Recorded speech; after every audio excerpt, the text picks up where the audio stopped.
Om Namo Bhagavate Vasudevaya. Om Namo Bhagavate Vasudevaya. Om Namo Bhagavate Vasudevaya.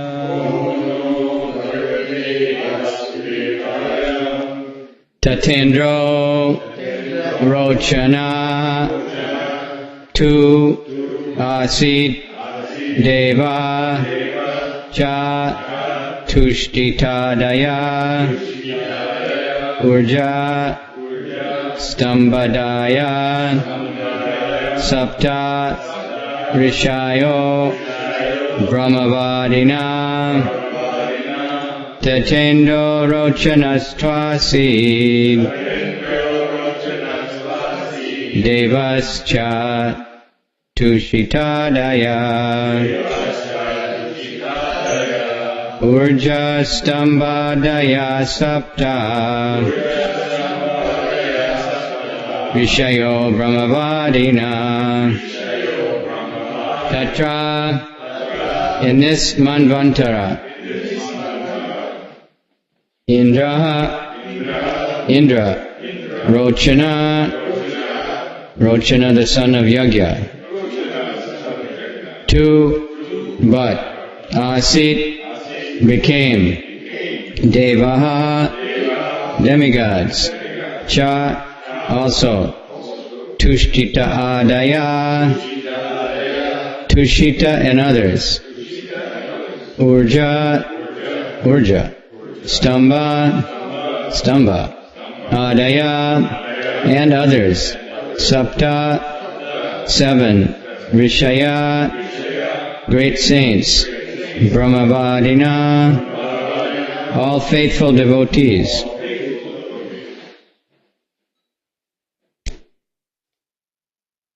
So this is text 20 and onward. 8th Canto, Chapter 1. The Manus, administrators of the universe. During the reign of Swarochisa, the post of Indra was assumed by Rochana, the son of Yagya. Tushita and others became the principal demigods, and Urja, Stamba, and others became the 7 saints. All of them were faithful devotees of the Lord. So we'll read on more verses, because there's no purports, there's a history. Rishes tu Veda Shirsasas Tushita Nama Patyabhut Tasyam Jagye Tato Devo Vibhur Itya Vivishruta. Veda Shira was a very celebrated rishi. From the womb of his wife, whose name was Tushita, came the avatar named Vibhu. Ashtashiti Sahasrani Munayo Ye Dritavrataha Anva Shiksan Ratam Tasya Komara Brahmacharina. Vibhu remained a brahmachari and never married throughout his life. From him 88,000 other saintly persons took lessons on self-control, austerity, and similar behavior. Tritiya Uttamo Nama Priyavrata Suto Manu Pavana Shrinjayo Yagya Potradyas Tat Sutanripa. O king, the third Manu, Uttama, was the son of King Priyavrata. Among the sons of Manu was Pavana, Shrinjaya, and Yagyahotra. Vishishta Tanaya Sapta Rishaya Pramadadaya Satya Veda Shuta Bhadra Deva Indras to Satyajit. During the reign of the third Manu, Pramada and other sons of Vashishta became the 7 sages. The Satyas, the Veda Shrutas, and the Bhadras became demigods, and the Satyajit was selected to be Indra, the king of heaven. Dharmasya Sunritayam tu Bhagavan Purushottamaha Satyasena iti kyato jatak satyavratai saha. In this Manvantara, the Supreme Personality of Godhead appeared in the womb of Sunrita, who was the wife of Dharma, the demigod in charge of religion. The Lord was celebrated as Satyasena, and he appeared with other demigods known as the Satyavratas. Sonrita Vrata Dushilan Asato Yaksha Rakshasan Bhuta Druho Bhuta Ganam Shavadit Satyajit Sakaha. Satyasena, along with his friend Satyajit, who was the king of heaven, Indra, killed all the unfaithful, untruthful, impious, and misbehaved Rakshasas, and ghostly living entities who gave pains to other living entities. Chaturta Uttama Brata Manur Namna Chatamasa Pritu Kyatir Naraketur Ityajya Dasha Tatsutaha. The brother of the third Manu, Uttama, was celebrated by the name of Tamasa, and he became the fourth Manu. Tamasa had 10 sons headed by Pritu, Kyati, Nara, and Ketu. Satyaka Harayo Vira Devas Trishika Ishvaraha Joitir Dhamma Dayak Sapta Rishayas Tamase Nattare. During the reign of Tamasa Manu, among the demigods were the Satyakas, Haris, and Viras. The heavenly king Indra was Trishika. The sages in Saptarshi Dhamma were headed by Joitir Dhamma. Deva Vaidritayo Nama Vaidritis Tanaya Nripa Nashta Kalena Yayurveda Vaidrita Swena Tejasa. O king, in the Tamasa Manvantara, the sons of Vaidriti, who were known as the Vaidritis, also became demigods. Since in course of time the Vedic authority was lost, the demigods, by their own powers, protected the Vedic authority. Purport by His Divine Grace, A.C. Bhaktivedanta Swami Prabhupada. In the Tamasa Manvantara, there were 2 kinds of demigods, and one of them were known as the Vaidritis. The duty of the demigods is to protect the authority of the Vedas. The word Devata refers to one who carries the authority of the Vedas, whereas Rakshasas are those who defy the Vedic authority. If the authority of the Vedas is lost, the entire universe becomes chaotic. Therefore, it is the duty of the demigods, as well as the kings and aides of governments, to give full protection to the Vedic authority. Otherwise, human society will be in a chaotic condition in which there cannot be any peace or prosperity. Om Agana Timirandasya Gananjana Shalakaya Chaksurumilitanyena Tasmai Shri Gurave Namaha.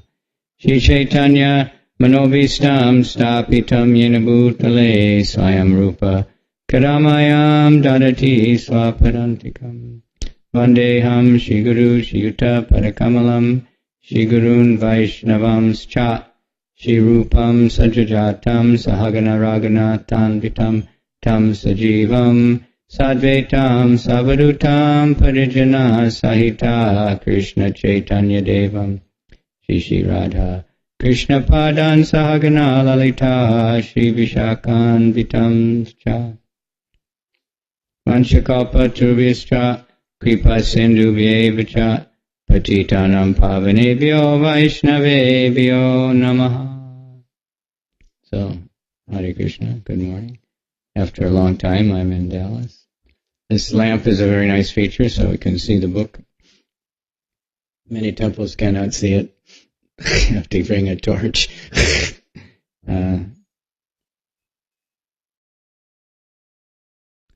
So this is history of the universe. It's not like so easy for us to relate to, but the principle, we can understand that there's always government, there's always different authority, and different people get these jobs, they're posts. For whatever reason, all these personalities that are listed here, who they are and where they come from, and I'm not sure. But when we read, we see that the the basic truths are there. And now we have, no one is protecting the authority of the Vedas. They're practically, they don't even know about the Vedas, or they downgrade them, or they think religion is, they know the world is in a chaotic condition, and they're blaming religion even. Of course, the irreligion that's in the name of religion, and in the mode of ignorance, one thinks religion to be irreligion, and irreligion to be religion. Everything gets backwards. I just came from London, so some of the atheists have made an advertising campaign in London. Of course, it's kind of like a rebuttal to these fanatic Christian advertising campaigns. So they put on those buses, many buses, it says, probably there's no God, so now enjoy life. So they might have wanted to say there's no God, but then the advertising agency said that wouldn't be a good idea, because that would get a lot of, heavy rebuttal. And then even the big atheist, the guy who writes the famous best-selling book that God is a delusion, and he said, well, you can't prove absolutely that there is no God, nor can you prove that there is God. So, blah, blah, blah. So, but they want to blame the chaotic condition of the world, which we certainly know about. It's the main subject of the news all the time. Everything is out of control. And we understand it's due to godlessness, due to neglect of the Vedic authorities, due to, due to rampant sinful activities.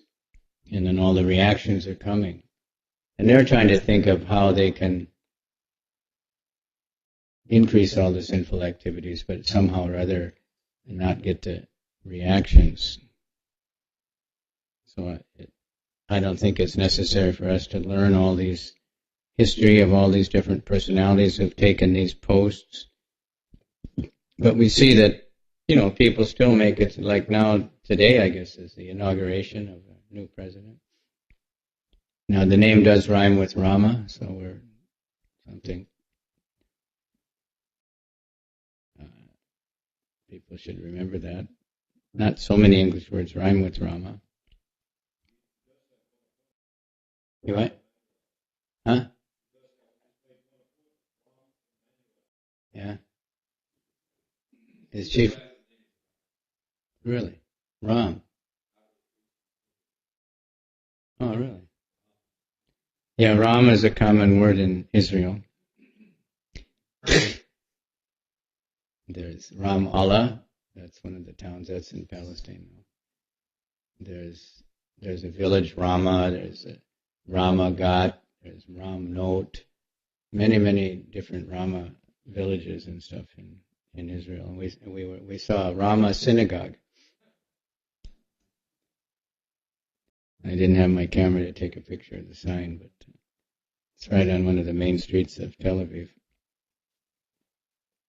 Rama is somewhere. In Greek also, Rama means very great.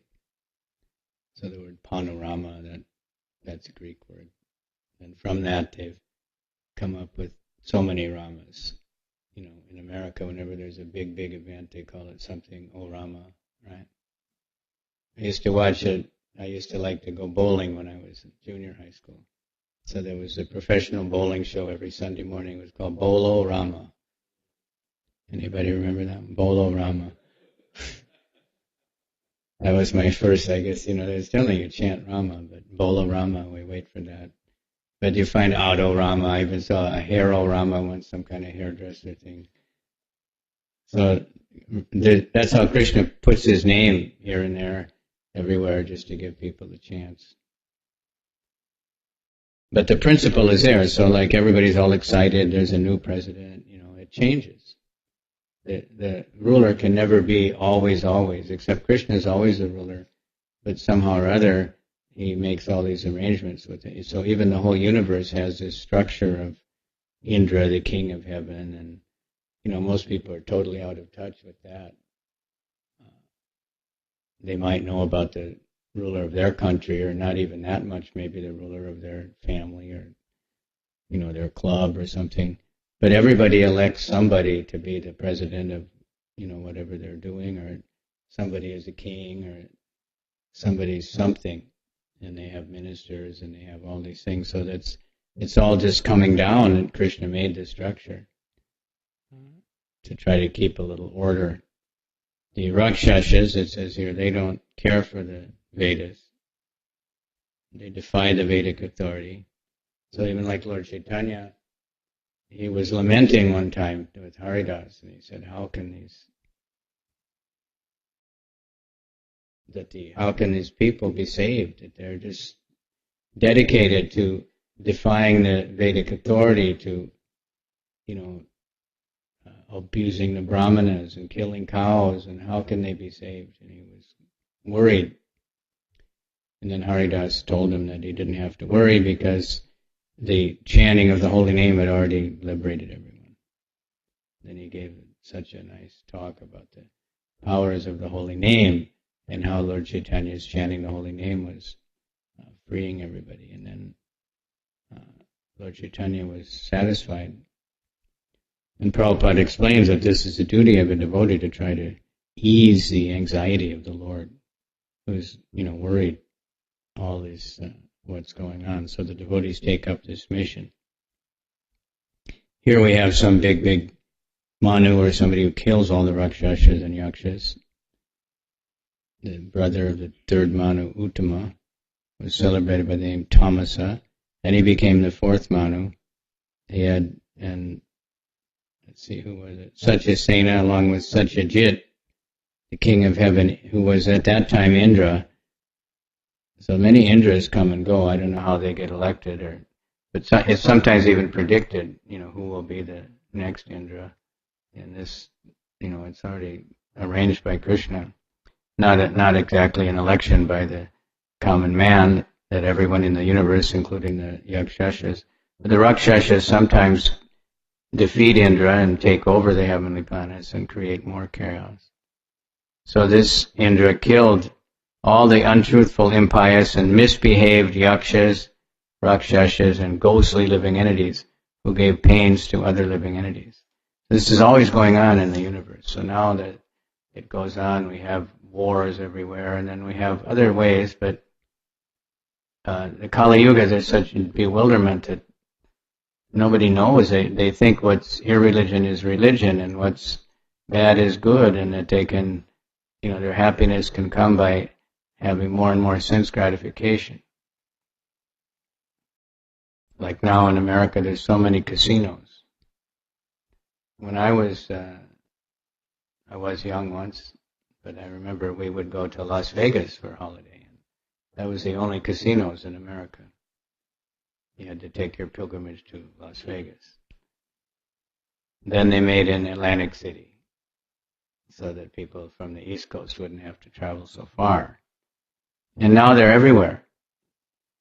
And they found all kinds of ways to bypass the state laws against gambling. They have offshore gambling in the boat, and river boat gambling, and Indian reservation casinos, and online internet gambling.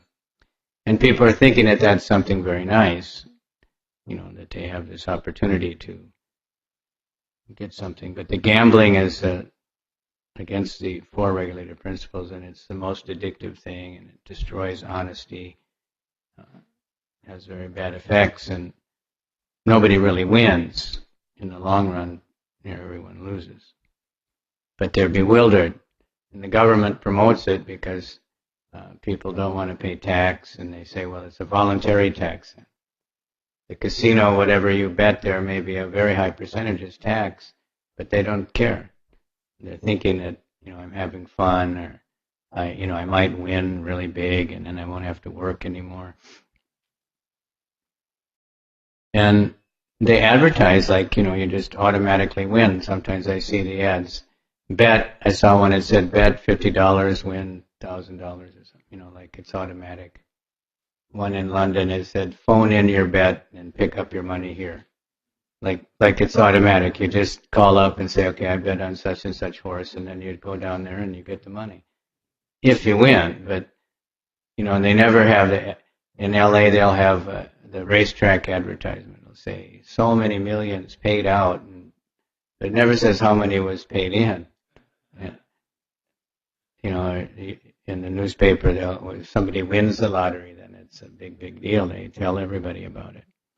But they don't tell you about all the people that lost. Even in the lottery where the investment isn't very big, usually by one, but some people go completely bankrupt by that. They just keep buying more and more tickets, and they keep thinking they're going to win that Powerball, 150 million or something. And even if they do, they usually go bankrupt. Because the law of karma is that money gained by gambling or by thieving or cheating, you can't keep it. You'll only have it for a certain amount of time. It's just the law of karma. There's nothing anyone can do about it. So they may get it quickly, by some sort of gambling or cheating or stealing or whatever, but they can't keep that. But they're thinking that that's a good deal. And Kali and the Rakshasas are so influential in the media and in everywhere, in the entertainment business, to convince people that sinful activities are really the real goal of life. And if you can somehow or other just get it together, then you can enjoy like anything, and there'll be no bad reactions. But we have a world that's chaos. It says here, human society will be in a chaotic condition. So we don't have to get into the details, but especially this last, when did they start telling us about the economic crisis? I mean, like all the details of it, December. It's always there, but all of a sudden it's like really, really bad. And Christmas shopping was really down this year, and people are really losing their jobs, and big companies are shutting down all their factories, and there's more wars and more diseases. So the world is in a chaotic condition, and that's the reason is they're neglecting the Vedas. So Lord Chaitanya, he came to revive that. It's causeless mercy of Krishna. And given the essence of the Vedas, Hare Krishna, Krishna Krishna, Hare Hare. Hare Rama, Rama Rama, Hare Hare. And of course, Bhagavad Gita and Srimad Bhagavatam for those who have some philosophical interest. They want to know, the truth. But we want to lift everyone up. So the devotees are fortunate, in great fortune. Krishna has given us this knowledge. Srimad Bhagavatam is ultimately always about Krishna, because all this, the universe is one little universe, but it's Krishna's Leela that he creates this universe in order to give facility to the fallen souls. But the whole idea of it is to get out. There's also the arrangement of all the rishis and all the Vedas and the saintly people and the avatars and everybody that comes to give us a chance to get out. So Lord Chaitanya came, and then since Lord Chaitanya, so many great acharyas have come, because we're most familiar with Srila Prabhupada, and still is spreading all over the world. More and more people are, reading Bhagavad Gita. People, this total chaotic condition and the miserable condition does make people more intelligent people, maybe to think more that there's some hope in religious activities, that happiness does not have to depend on how much you can increase your sinful activities. Like in London, I was there in December, and in spite of all the talk about the economic crisis and everything, it was, in most of Europe, as far as what I heard, it was the biggest year for the December marathon. Everybody did more than last year. All the, people were taking more books. Somehow or other, they're realizing something, in spite of the buses. Well, the buses ads in London didn't come out till January. Probably there's no God, so now enjoy life. So that is trying to tell you that if there was God, you can't enjoy, you can't be happy. Because God, in their idea of God, these atheists, is the vengeful God who punishes everybody for any kind of, bad ideas or bad activities. They don't obviously know about Krishna. They haven't. If you look at their talk, they don't even know the Bible very much. But they're against that because they just heard this, God will punish you, and like Santa Claus, if you're not good, you're not going to get any presents, so you better be good. Of course, so if there's no God, then you can enjoy, because there's no reaction. There's no one to punish you for your sinful activities. It was funny, I saw that the main atheist, it's a famous one, that his book is the biggest bestseller in the atheism department. He said he didn't write that. He said he would have rather had it said, do something good. But that's still, just because there's God, you can't do good. The best thing you can do, the highest charity work you can do, is to give Krishna, to give knowledge of Krishna, to take it and distribute in whatever way we can, distribute the holy name, distribute prasadam, distribute books, bring people to the temple. That's the real duty of a devotee. That's how to help. If enough people would take to Krishna consciousness, because the total chaotic, the material world is chaotic anyway by material nature. Everyone is, the small animals are being eaten by the big animals, and everything is is like that. Everyone is supporting someone else. So there's chaos. There's always adi-davic and adi-bhautic and adi-atmic miseries. But it can be minimized, and at least for the people who are really Krishna conscious, they can live in a more simple life. They can be happy from within. They can be happy without having to have so many things that everyone thinks they need in this material world. They want, and the advertising is pushing you all the time, all the things you should have to become happy. Even religions, many, they're just promising wealth and prosperity and blissful material life in the name of even Buddha or Jesus, who are completely renounced. They wanted to give up.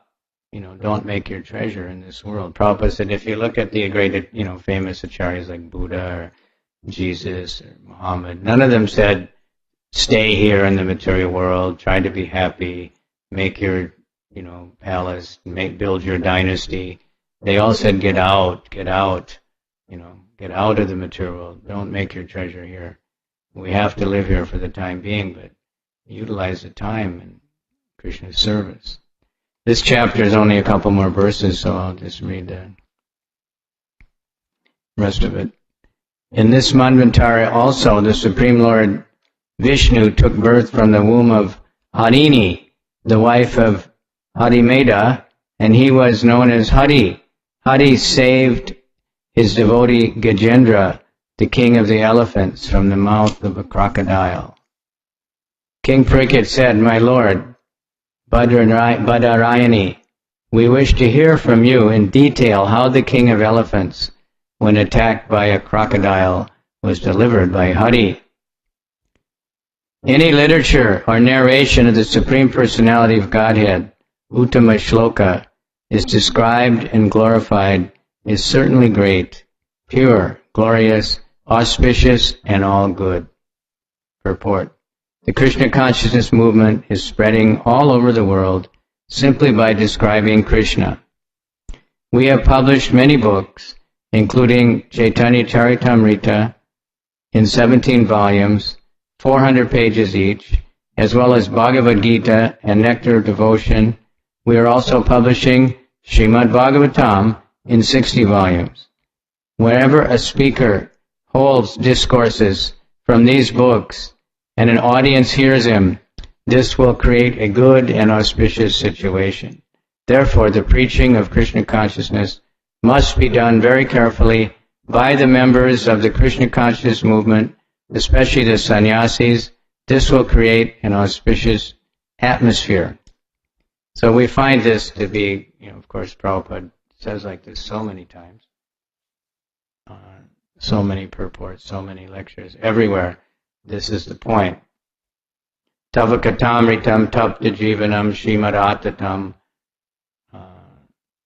forget, but the gopis told that the one who distributes this Krishna Katha, this is the Amrita, and it is done by great souls, and it's all auspicious and all good for everyone. And anyone who is Bhuri Ginantiye, Bhuridajana, that anyone who spreads this Krishna Katha is the most magnanimous, the most munificent, the best person. And Lord Chaitanya, he liked that verse very much.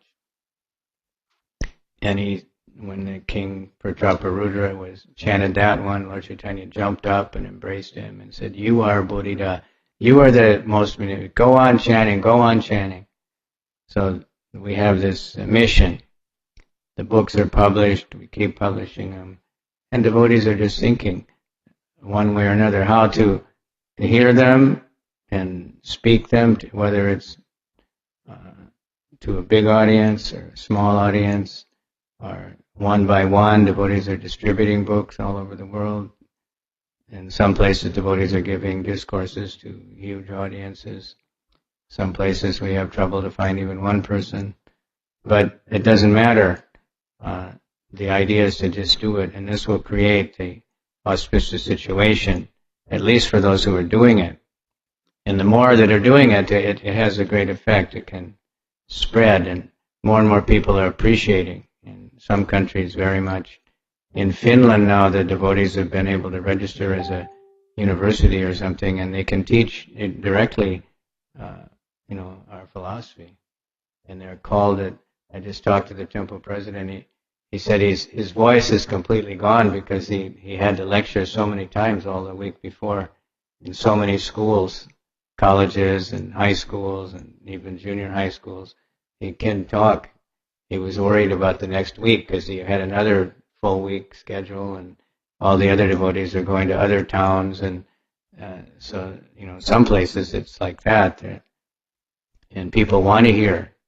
But everywhere there's people. Everywhere there's people. When devotees go out to preach, they'll meet people who are looking for Krishna, or they know something about Krishna. I went out in London. They have this Pandavasane, and so they go once a month. Usually they go on Saturday and they chant and distribute books. But in the marathon, they were trying to go every week. And it was a rainy, very hellish day in London weather that day, and I was thinking, it's impossible, I can't do this, I'll get sick. But then I thought, well, if I just do something, Krishna will help. So there's so many Indian people there, they come up and take books, and then I was thinking, I have to find somebody that's not Indian, that would be auspicious to break through. And then there was one girl there, and somehow she knew about India. She knew, Ganesh and Lakshmi, and she said, Lakshmi is the goddess of love, she thought. And I said, well, Krishna is the husband of the goddess of fortune. And she said, oh, well, give me the Bhagavad Gita then, right away. So somehow or other, because of Indian culture being everywhere, whatever people know, because of meeting devotees. Of course, we also had the so-called Christians coming and telling everybody not to take books. But they got tired of it after a while. But people want Krishna. Everybody wants Krishna. That the soul, that's what they're looking for. They're looking for pleasure. Krishna is the greatest pleasure. But they don't know. They're being Kali Yuga. They're misled, unfortunate. All these things are described. They're being told from day one, that either there's no God, these atheistic people, or in London, one school teacher in the elementary school somehow told the class that Santa Claus was not real, it's actually your parents coming. And she got fired for destroying the faith of the young children. And the parents were complaining like anything, how can they do this? My child came home so bewildered and crying. And I don't know what became of it after that, because many people thought, yeah, she did good, we should tell the truth. But the atheist people that say there's no God, they're teaching at Oxford University. I'm a big professor at Oxford and publishing books all over. I went in the bookstore there in Cambridge, and they had a whole shelf just for his books. And it said, read the Divine Dawkins. You know, he's got a book called The Blind Watchmaker. That's, I guess, talking about the so-called idea of God, you know, that supposedly created everything. And they can broadcast on the television, on the radio, everywhere, and be... but if someone says there's no Santa Claus, they get fired from their job.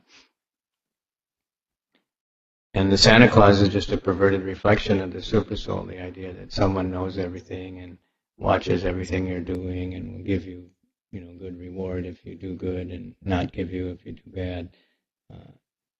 But it's a crazy world. But people are looking for Krishna. That's what they really want. They want pleasure. They want to be happy. They want to be free from anxiety. They want to be free from birth, death, disease, and old age. Nobody wants to die because the soul is eternal and it's not natural to die, to think it's all over. So Krishna will save everybody. Here it's predicting that the next chapter is the story of Gajendra. Everyone is familiar with that. Even an elephant, you know, in a desperate situation, he could remember slokas from his previous life, and therefore the Lord comes and saves him. So Prabhupada says there that we should memorize slokas also, because we don't know what the next life, we may take some kind of a dull body, but that memories will be there, those impressions will be there. If we can't memorize any other slokas, at least Hare Krishna, Krishna Krishna, Hare Hare, Hare Rama, Rama Rama, Hare Hare. The more we can spread that, the more we can give that to the world at large. Let them hear the holy name, let them chant the holy name. Let us hear. We talk about chanting, how many rounds did we chant our rounds, but we should also think, did we hear our rounds? Did we hear today? Chanting is not so hard, you know, Hare Krishna, we can do something. But to actually hear it completely attentively, that's not so easy. With the mind rattling off with so many things we have on our mind. But if we just keep chanting and trying to hear, then it will break through. And when the holy name enters into the heart, then the mind becomes stunned, Rupa Goswami said that. We want to have thousands of ears to hear. It seems like, 2 ears is not enough, and we want to have more tongues to chant more. And then the mind becomes stunned, and then the senses become inert, and the material senses are not chasing all over the place anymore, looking for this, wanting to touch that, smell that, hear this, hear that. Like we see everybody being dragged around by their senses, madly, everywhere in the world. But he just wanted to hear Krishna.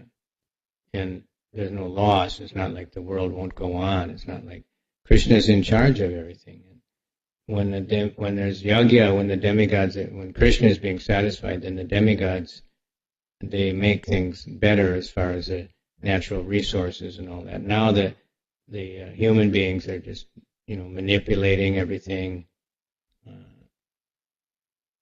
They're exploiting the environment so much. They're polluting the environment so much. And in the name of making things better, they're just destroying everything. And a few people are trying to, do something better. Devotees are the leading edge, with the Sankirtan movement, with worshiping the deities, with following regulated principles. These things are very powerful, but more and more people have to learn. But in order to come to that point, mainly everyone has to hear the holy name. They have to get purified, or they have to get prasadam and get purified. Prasadam has, so much potency, even unknowingly, practically. In London, they've been doing so much prasadam distribution for so many years to the homeless. And you'll meet people there if you go out on Sankirtan that that now they're okay, but they say, oh, the Hare Krishna saved my life. When I was homeless, they were feeding me every day.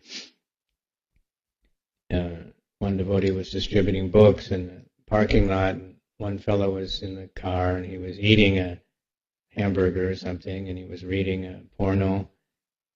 But when he saw that it was a Hare Krishna, he said, oh yeah, Hare Krishna. He said, I was homeless for 3 years, but every day I was eating that Krishna food. And he said, it changed my life. He said, now I quit the drugs, I quit drinking, I got a job now, and I'm much better off. And he was giving all credit to just the fact that he was eating prasadam every day. So the devotee told him, now you should get some better books to read, and he gave him a book. But the man could appreciate, he got that far that he got off the intoxication, he got a job, and many people like that. There's a campaign in London to ban free food distribution because they say that will get the people that are on the street. If they can't get free food on the street, then they'll take shelter in the homeless shelters. That's their campaign. So they had the Parshuramar, Food for Life man, on the radio, BBC, with the person who's promoting this, and some homeless. And the homeless all said, Hare Krishna saved my life, the previous homeless. So the guy finally said, well, the Hare Krishna free food is okay. Because they do more than just feed people. He said they actually try to help people. They're trying to give them, more. Actually, this devotee does much more. He arranges drug, rehabilitation, counseling, all kinds of things. But the food, people need food. That's their basic needs, so they line up. But when they're getting prasadam, and they're getting Krishna, and then they know it's Hare Krishna's, and they start to think Krishna is good, Krishna is providing, and then they get purified. The devotees, they're just trying to think of whatever way in our whatever capacity we have, is the way it's stated that everyone has different capacity. Not everyone is Lord Indra, but someone may be the leader of a small group. But everyone has some capacity to give the holy name, even if it's just to their own children. Then they're connected, they're doing the right thing, and that everything helps. Everything is part of a big push to get more and more people to know about Krishna, to expose ourselves, to let people have a chance to meet devotees again and again and again. When we go out to distribute, we meet so many people, oh yeah, I have the book, but they haven't read it very much or something. But when they meet a devotee, they get reminded, and then they might go home and start, checking it out again. They might come to the temple. When we have facility, when we have temples, and we have restaurants, people will come, and then they get contact with Krishna. They're getting purified. This is Lord Chaitanya's mission. So this purport is very typical of Prabhupada, the essence of Prabhupada's instructions. It's the end of this chapter. This movement is spreading all over the world. We publish many books. Whenever a speaker holds discourses from these books, and an audience hears it, that will create a good and auspicious situation. So devotees try to give as much as possible, be speaking to someone about Krishna. And many people are waiting for us, the universities and schools and yoga groups. They want mostly kirtan, right? And they love it. So they get purified, and then they'll get Bhagavad Gita, they'll get to understand.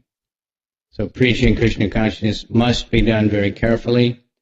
We have to think about it, to do it right, and make plans, just like the karmi businesses make plans, how to find a market, how to provide what the people want, how to answer the phone in their company, everything so that people will take to it.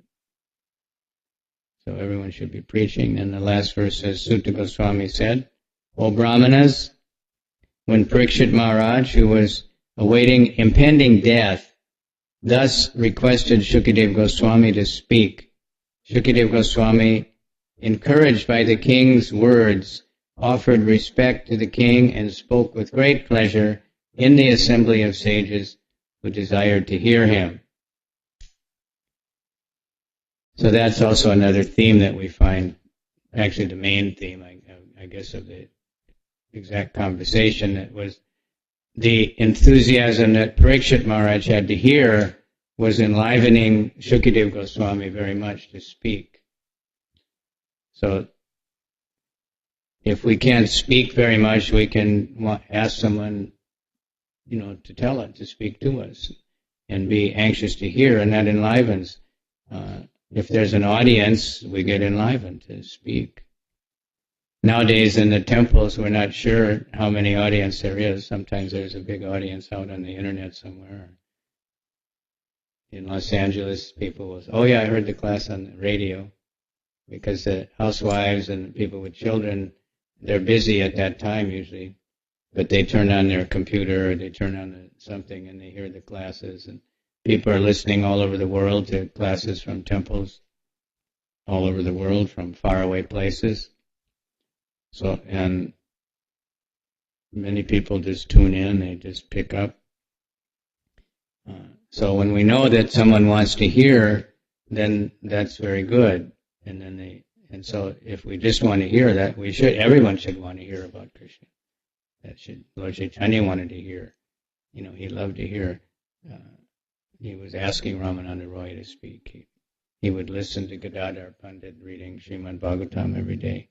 The 6 Goswamis would get together and listen to Raghunath Bhatta Goswami recite Srimad Bhagavatam. Hearing and chanting, that they're not that one is better than the other. We need both. And to hear the holy name, then people are enlivened then to chant the holy name. People want Krishna. That's actually all anybody wants, but they don't know what is Krishna. They want the pleasure, but they don't know what is Krishna, so they're being misled that so many things are pleasurable, so many mostly sinful activities can give you great, great pleasure. So many advertisements for intoxication and meat eating, and especially for sex. Every advertisement practically is advertising sex, right? That's what they use to show you that this thing will give you wonderful, that kind of life. So people are thinking that religion denies all these pleasures. I know when I first joined, and I just recently saw this at Prabhupada, there was some devotee, and then he left, and he wrote to Prabhupada, because in those early days, people knew Prabhupada kind of personally. He said, you're denying the prime necessities of life, sex and drugs. So Prabhupada said, what can I do? If that's what you want, then you can't. He said, you can do those things, but you can't say you're my disciple. If you say you have to do those things, okay, you can do them, but you can't say you're a disciple. But they don't know the higher pleasure, so they think it's denial, but the devotee is not feeling it's a denial that, oh, you can't eat meat or you can't, watch television, you don't want to, because we have a higher pleasure coming from Krishna. The pleasure, and the more we connect with Krishna and the more we chant the holy name, then we can feel that and actually live on a higher platform. Krishna loves everyone, and we love, everyone loves something. Everyone's looking for love, and everyone wants to find someone that they can love, that will appreciate their love. And Yajnavalkya said that those are the prime necessities of the human being, is to give love and to be loved. And many people know that, like Mother Teresa, very famous, she said the greatest hunger in the world is not for food, it's for love. If someone is not feeling loved, even a child sometimes, they won't even eat, they lose all interest in even living. If they don't feel that anyone loves them. So we should understand how much Krishna loves everyone. created this whole material world with all these demigods and all these, giving everybody engagements according to how much they're separated from him or how much they're coming closer to him, so that everything can go on ultimately, so that we can, have a chance to get reformed and get out of here, to become purified, to come to the point of meeting Krishna, knowing Krishna. So devotees Krishna comes, Krishna, there's devotees, there's temples all over the world. There should be more and more. There should be everywhere, every devotee, and it should open his home to, having people come to hear about Krishna, or, to get some prasadam, or in some way or means to, even if we just go out and we have tilak, people think of Krishna, they don't even know, but they're getting purified, even to see a devotee. And if they get curious, and nowadays it used to be everybody would ask us and be shocked at how we look. Now nobody seems to notice, at least in my experience. Nobody seems to notice anything. They just take us. But they need Krishna. They're very busy, trying to, change the chaotic condition of the world. But there's no material solution. There's no bailout, by the government printing up a few trillion dollars. More money isn't going to help anybody, right? Really.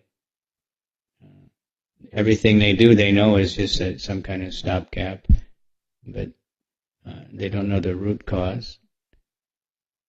But we have to tell them. Even they know, but they don't want to pay attention. I went in Nigeria to the first National Convention for AIDS Prevention and Cure or something. So the World Health Association given Nigeria something like $9 million for that cause. So they had some doctors and they had different, scientists, and then one Muslim guy got up and he said, "This is all a sinful reaction. And Muhammad says something," and they said, "Yeah, we know that, but that, shut up. And we got to, we have to get this." And the doctor was saying, "Well, we made a lot of mistakes, and but we're getting somewhere, and our research is getting somewhere, and we really think eventually we're going to find something. So let's put the money here and put it there." And then another Christian said something similar, that it's the Bible and the sinful reaction. Yeah, of course, but that's not important, So they don't want to look at that. They don't really believe it, but it is the root cause is the sinful reaction. You cannot be sinful without getting a reaction. If you surrender everything to Krishna, then you can be relieved of the reaction, pretty much. At least you won't make any more reactions. But you can't find any safe sinful reactions, like sinful activities, like they're trying to promote. Safe sex and filter cigarettes and, all these energy drinks and so many things that are supposed to keep you going. Without spiritual realization, nobody can be really happy, because whatever they're basing their happiness on will be temporary. It's going to change any minute. But Krishna doesn't change. Krishna stays the same. So let us develop that strong desire to hear. That enlivens the devotees. And if we hear, we'll be able to speak also and learn these leelas. This Gajendra one is a very nice one, and everybody knows it. Example of Krishna's causeless mercy, and how doesn't matter what kind of body you're in, if you can just remember Krishna one way or another. So if we can utilize this human life to memorize, Prabhupada said there's so many prayers at Brahma Samhita, there's the Bhagavatam is full of prayers, the bhajans are full of prayers, and then ultimately the Maha Mantra, anyone can learn that. And if we try to just keep chanting that all the time, and day and night, and whenever, wherever we are, then that will protect us. At the time of death, Krishna will be sure to come and enter into our consciousness. You had that experience here. What was that Maharaji's name? Huh? Kirtida. Yeah, I read that book. I felt like such a low, it's so much dedication and miraculous, staying alive in spite of so many conditions. The power of prayer we can see now from this Vaidritis Swami I was just reading. He said all the doctors said nobody survives what his condition, right? I was there. I saw that. I heard the doctors say it, and many doctors. But the doctor did say, well, pray. But afterward, he said he didn't really believe that much about. He knew about Krishna, but he didn't really believe that. But now he does. They didn't have no idea of so many people praying for something. And devotees' prayer is pure, completely depending on Krishna. So, and these have happened many times with devotees. One brahmachari in Chopati had a heart attack, and they took him to the hospital. First they went to the wrong hospital, and they couldn't do anything there. And by the time they got to the right hospital, and that one, it just happened that a devotee was working in the heart section. And he was dead, cold, when they got there. And this devotee was so determined that he just kept doing all the different things they do. And the other doctors are saying, he's dead, what are you doing? And then he was putting so much electric, what they did. And they were saying, even if he isn't dead, you're going to kill him. With such intense treatment. But this devotee just tried and tried and tried, and he came back. Now he's a brahmachari again in the ashram. Completely all right. So the ordinary doctors were saying like that, there's no chance. But the one devotee doctor he said, well, he'd seen it so many times with devotees that the medical, prognosis doesn't always fully apply. Because it's Krishna. The soul is eternal, so Krishna can do anything. But that's our business, is just to try to, in any condition, because at some point we all have to leave these bodies, but to be practicing, remembering Krishna all the time, one way or another. Shravana, Kirtana, Smarana, Vandana, Pada Sevana, Sakyam, Atma Nivedanam, one way or another, be remembering Krishna and be connected with Krishna. And then everything will be very, very nice. So I hope we can pick up on this mood of Parikshit Maharaj.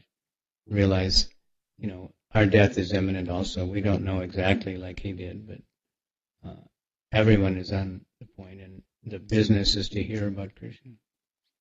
So that's why Prabhupada very kindly arranged a Srimad Bhagavatam class every day. And temples are amazingly going on in almost every temple. Some sort of Bhagavatam class.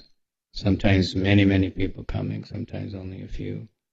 But now more and more are coming by the means of Kali Yuga's mercy, by the internet and by radio and YouTube and Ustream and all the different ways that people can hear Srimad Bhagavatam class. Now if you go in there, you can find so many Srimad Bhagavatam classes, old ones, young ones, ongoing ones from different temples.